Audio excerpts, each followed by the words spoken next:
அகில இந்திய real estate கூட்டமைப்பின் தேசிய தலைவர் டாக்டர் ஹென்றி அவர்களின் பிறந்த நாள் ஆண்டுதோறும் ரியல் எஸ்டேட் துறையின் எழுச்சி நாளாக கொண்டாடப்பட்டு வருவதை தொடர்ந்து இந்த ஆண்டு முப்பெரும் விழாவாக சென்னை வடபழனியில் உள்ள ஒரு நட்சத்திர விடுதியில் விமர்சையாக கொண்டாடப்பட்டது.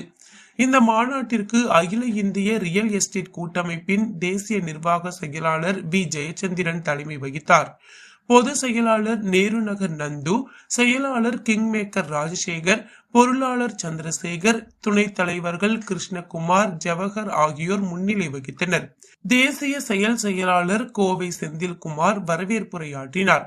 இவ்விழாவில் சிறப்பு விருந்தினர்களாக தகவல் அறியும் உரிமை ஆணையர் பிரதாப் குமார், முன்னாள் குடியரசுத் தலைவர் அப்துல் கலாம் அவர்களின் அறிவியல் ஆலோசகர் பொன்ராஜ், ஆம் ஆத்மி கட்சியின் தமிழ்நாடு மாநில தலைவர் வசீகரன், தமிழாட்சி மன்றக்குழு உறுப்பினர் ஜியாவுதீன், நீதியின் குரல் CR பாஸ்கரன், மதுரவாயல் சட்டமன்ற உறுப்பினர் காரம்பாக்கம் கணபதி, திருப்போரூர் சட்டமன்ற உறுப்பினர் SS பாலாஜி உட்பட ரியல் எஸ்டேட் முகவர்கள், பிரமோட்டர்ஸ்கள், தொழிலதிபர்கள் என பலரும் கலந்து கொண்டனர்.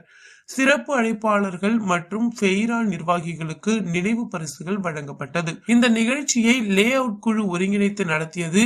குறிப்பாக பானு பிரமோட்டர்ஸ் மேலாண்மை இயக்குனரும் லே அவுட் மாநில பொது செயலாளருமான ராஜா ஃபக்ருதீன் அலி அகமது நன்றியுரையாற்றினார். தேசிய தலைவர் ஹென்றி அவர்களின் பிறந்த நாளை மாநிலம் முழுவதும் மரம் நடும் விழா, சிறார்கள், முதியோர்கள், ஆதரவற்றோர் இல்லங்களில் காலை, மதியம், இரவு உணவு என 3 வேளை உணவு மற்றும் நலத்திட்ட உதவிகள் வழங்கப்பட்டது சிறப்பு. அரசின் நகர்ப்புற வளர்ச்சித்துறையான CMDA மற்றும் DTCP நகராட்சி நிர்வாகம், பதிவுத்துறை, வருவாய்த்துறை, ரியல் எஸ்டேட் ஒழுங்குமுறை ஆணையம் ஆகிய துறைகளில் கூட்டமைப்பின் கோரிக்கைகளை நிறைவேற்றியதற்கு அரசுக்கு நன்றி தெரிவிக்கப்பட்டது. திட்டங்களை கொண்டு வருவதற்கு நீங்கள் அத்துணை பேர் தான் காரணம்.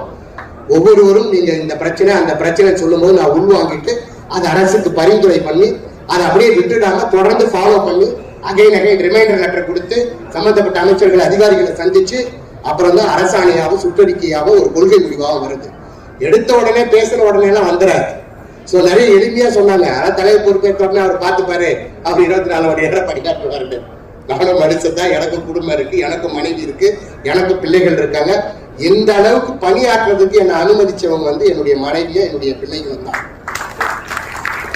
ஒரு பக்கம் என் பொண்ணு லண்டன் போயிட்டா, ஒரு 2 வருஷம் ஃப்ரீயா இருந்தேன். அவன் லண்டன்ல MSc மாஸ்டர் படிச்சேன். என் பையன் வேலூர் CMCல போய் செட்டில் ஆயிட்டாரு. ஒரு 4th இயருக்கு மெடிக்கல் படிச்சுட்டு இருக்காரு. அதனால எங்க போனாலும் என் மனைவி நானும் கிளம்பிடுவோம். போகும்போது சொல்லுவாங்க, பரவாயில்ல நீங்க 2 பேரும் கொடுத்து வச்சுக்கிறேன், எங்களுக்கு தான் தெரியும் நான் கொடுத்து வச்சுக்கிறேன். பாதிட்டா நான் வீட்டிலே இருக்க மாட்டேன். தேங்க்யூமா. அது சேவை செய்யறதுக்கு தான், நிறைய சேவை செய்யணும், இல்லாதவருக்கு இருந்து இயலாதவருக்கு செய்யணுங்கிற என்னுடைய கொள்கையில தான் நான் அதை வளர்த்துட்டு இருக்க பிள்ளைகளையும்.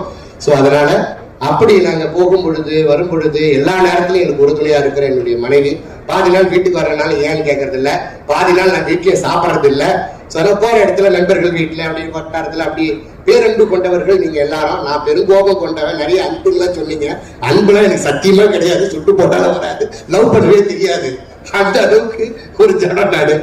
சோ அந்த அளவுக்கு ஏன்னா எனக்கு இப்படி பார்த்து பார்த்து பார்த்து பார்த்து கடும் கோபமும் பெரும் கோபமும் வந்துடுச்சு. இந்த துறை இப்படி இருக்குதே, மிகப்பெரிய துறை, அரசுக்கு மிகப்பெரிய வருவாயை ஏற்படுத்தி தரக்கூடிய ஒரு துறை, ஏன் இதுல இவ்வளவு பிரச்சனைகள் இருக்கு, ஏன் இவ்வளவு சிக்கல்கள் இருக்கு, ஏன் எளிமைப்படுத்தக்கூடாது, ஏன் ஒற்றை சாதன முறையை கொண்டு வரக்கூடாது, ஏன் இன்ஸ்டன்ட் அப்ரூவல் கொடுக்க கூடாதுன்னு பல கேள்விகள். எல்லாமே தகவல் தொழில்நுட்பம் வளர்ந்து வந்துருச்சு. ஏன் எளிமைப்படுத்தல, ஏன் ஆன்லைன் எளிமைப்படுத்தல, ஏன் இந்த பிரச்சனை, ஏன் அந்த பிரச்சனை, எனக்குள்ள கேள்விகள். இது இல்லாம நீங்க காலையில இருந்து நைட்டு வரைக்கும் நீங்க போடுற சோசியல் மீடியா எல்லாத்தையும் பார்த்துருவேன். அத்தனைக்கும் இந்த சர்க்குலர், இந்த ஜிஓ, இந்த லெட்டர்னு ஒட்டு மொத்தத்தையும் அனுப்பிட்டு தான் நைட்டு 12 மணிக்கு தூங்கும். அதனால பெட்ரூமே மாத்திட்டோம். நாங்க அந்த அளவுக்கு ஈடுபாடோட ஆர்வத்தோட நான் செயலாற்றுறேன். அதுக்கு காரணம் நீங்கள் அத்தனை பேர் தான். உங்க பிரச்சனைகளை என்கிட்ட சொல்றீங்க, அதை தீர்க்கணுன்ற மனநிலைக்கு நான் வந்துடுறேன், என்னை அர்ப்பணிச்சுக்கிட்டேன். ஸோ அதுக்கு அனுமதிச்சு என்னுடைய குடும்பத்தினருக்கு நன்றி. என் மீது பேரன்பு கொண்டு இங்க வருகை தந்திருக்கிறவங்க, எனக்கு எதிரில் நிக்கிறவங்க, பக்கத்துல நிக்கிறவங்க, பின்னாடி நிக்கிறவங்க, முதுகுல குத்துறவங்க, முன்னாடி நிக்கிறவங்க, அத்தனை பேருக்கும் என்னுடைய நெஞ்சம் நிறைந்த நன்றிகள். இந்த பிறந்த தினத்தின் மூலமா நீங்க என்ன சொல்லிருக்கீங்கன்னா, இவ்வளவு நாள் நீ சாதிச்சதுலாம் ஒண்ணுமே இல்லடா,